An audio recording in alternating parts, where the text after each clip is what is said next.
আমরা যারা গ্রামে থাকি তারা কিন্তু গ্রামের আটেল মাটেল খেনা পুকুর অথবা মাঠে এই থানকুনি পাতা কিন্তু যেখান সেখান থেকে ম্যানেজ করতেই পারি। তো দেখো আমি কয়েকটা থানকুনি পাতা নিয়েছি, বেশ কটা থানকুনি পাতাটা বেটে নিলাম, তার সঙ্গে দিয়ে দিয়েছি 3 কোয়া রসুন আর 2টো কাঁচা লঙ্কা।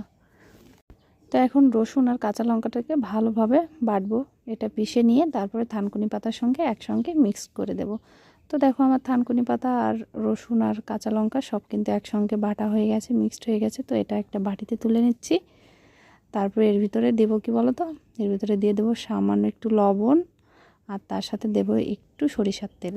তো এটা দিয়ে মেখে একদম গরম গরম ভাতে কিন্তু ভীষণই ভালো লাগে। তো রাত্রেবেলা আজকে রান্না করতে একটু আলসেমি লাগছিলো, তো এটাই করে নিলাম রাতের রান্না। আর এই যে আলু সিদ্ধ, ডিম সিদ্ধ ওখানে আছে, টমেটোর সালাদ। তো এটাই হচ্ছে আমাদের রাতের খাবার আজকের। তো কেমন হলো অবশ্যই কমেন্ট করে সবাই জানিও। খেতে কিন্তু দুর্দান্ত স্বাদ।